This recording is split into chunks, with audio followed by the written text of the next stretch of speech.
স্বার্থে, গণতন্ত্রের স্বার্থে আমরা ছেড়ে দিয়েছি। যাই হোক, আমাদের সেই লড়াই সফল হয়নি, এবং কেন হয়নি ব্যাখ্যার প্রয়োজন নেই।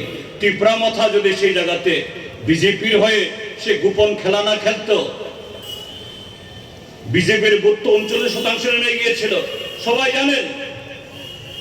আজকে ত্রিপুরার যে গণতন্ত্রের পতাকা উড্ডীন হতো। কিন্তু বন্ধুরা, সে লড়াই আমরা একসাথে লড়লেও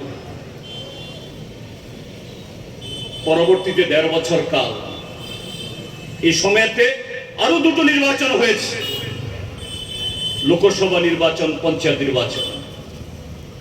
লোকসভা নির্বাচনও সর্বভারতীয় যে লড়াই, আমরা সে লড়াইয়ের ডাকে সাড়া দিয়ে এখানেও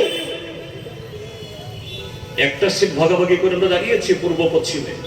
আমাদের প্রার্থী ছিলেন কমরেড আব্দুল রিয়াং, আজকে বক্তৃতা করেছে।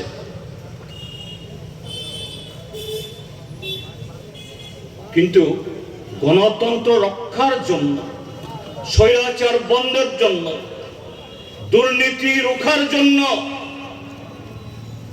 যাদের সাথে আমরা একসাথে রয়েছি, তাদের ভূমিকাটা কি? এক কৈলাসহর মহকুমাতে তাদের চেহারাটা কি? এই যে গেল তিস্তর পঞ্চায়েত নির্বাচন, আমরা বামপন্থীরা, সিপিএমরা যদি সহযোগিতা না করতাম, এই গৌরনগর ব্লকে কংগ্রেস জিততে পারত। কিন্তু এ ভোট হওয়ার পর কংগ্রেস দলের তাদের মুখে কি ধরনের কথাবার্তা বের হচ্ছে, কি বলছেন তারা? গৌরনগর ব্লক, কদিন আগে আমি এসেছিলাম শ্রীনাথপুর পঞ্চায়েতে, সেখানকার পাবলিক কি বলছে?